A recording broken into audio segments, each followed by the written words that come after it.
انا جيت لهاد الجمعيه. كنسمع عليها بزاف لانها كتعاون.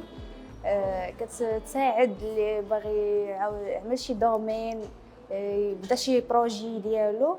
مي انا بغيت حيت انا الدومين ديالي الخياطه، يعني عندي الدبلوم ديال الخياطه، وبغيت نبدا بروجي ديالي. مي جيت لهنا والحمد لله كان استقبال زوين بزاف. Grâce à une amie. J'ai connu l'association grâce à une amie. C'est elle qui m'a parlé de l'association. Et comme j'étais dans les difficultés, j'ai décidé de venir pour suivre cette formation. Je n'ai pas suivi la formation parce que je le voulais, mais j'ai suivi la formation parce que j'aime la formation en pâtisserie. J'aime beaucoup la pâtisserie. Donc c'est pour ça que j'ai profité de l'occasion pour venir faire la formation.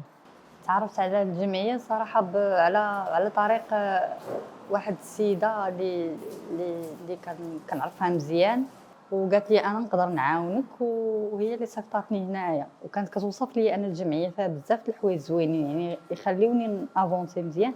ولكن ملي جيت لقيت اكثر من داك الشيء اللي كنت زعما كنتخيلو في دماغي صافي. الاول كنت خايفه باش حيتاش ما عارفاش زعما شنو هنا، حيت من فاس نيشان لهنا الجمعيه كان عندي واحد التخوف كبير كيفاش غنلقى الناس تما كيتعاملوا معايا على اخره.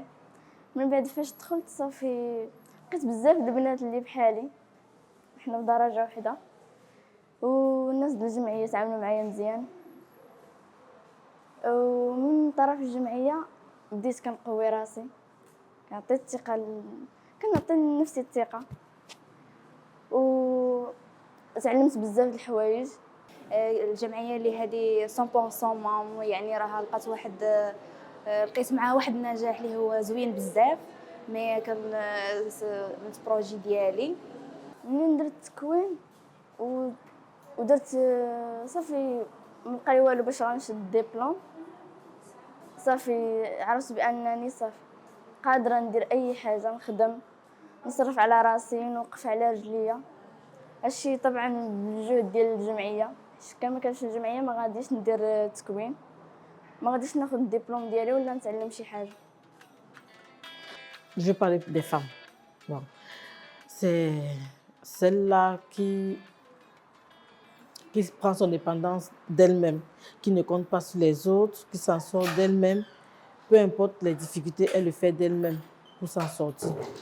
Elle ne compte pas sur peut-être la famille, peut-être sur les hommes. Oui, c'est ça. يعني الصراحه ملي كتكون الاستقلاليه الماديه كيمكن الانسان يعيش بكرامه، يعيش كيف ما باغي هو، ويختار داك الشيء اللي باغي هو في الحاجيات اللي باغي بلا ما يفرضهم عليه شي واحد. يعني الاستقلاليه كتكون مزيانه. Pour commencer à travailler après la formation, je ne peux pas dire j'ai une certitude, mais je crois en moi. Je sais qu'après la formation, je peux trouver du travail et aussi avoir mon propre projet. Et je sais qu'avec le temps, je vais mettre sur pied moi-même. Moi-même, une petite, même si ce n'est pas grand, d'abord pour les débuts, une petite pâtisserie et être une chef pâtissière avec le temps. الصعوبات اللي لقينا زعما كاننا امهات عزيبات، اولا في الكرا ما غاديش نلقاوه، حيت اين فوا كيعرفك مول الدار بانك امراه عزيبه كيمشي بالو بعيد، كيصاوبوا كاع الامهات العزيبات بانهم خارجين الطريق ماشي راه عندهم شي مشاكل ولا شي ظروف. لا، هو كيعرف جبتي ولد ما عندوش الاب ديالو ما غاديش تسكني، كيشوفوك كينقصوا غير من الشوفه ديالهم كينقصوا منك.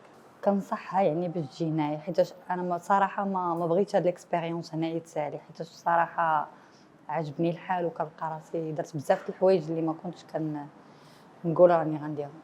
بغيت نوجه الكلمه للامهات العزيبات، بغيت نقول لكم ما تبقاوش خايفين ولا مخبعين او لا حشمانين، بالعكس بيني راسك وخلي راسك ديما مرفوع.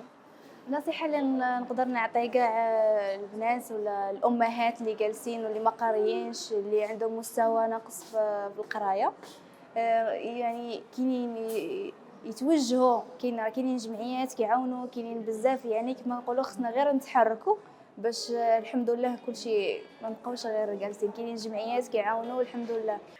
Très fière et aussi quand je vois tout ce que j'ai fait des autres activités, ça me rend encore plus fière que ça. Donc, je suis très contente de participer à d'autres activités hormis la cuisine. Très, très contente.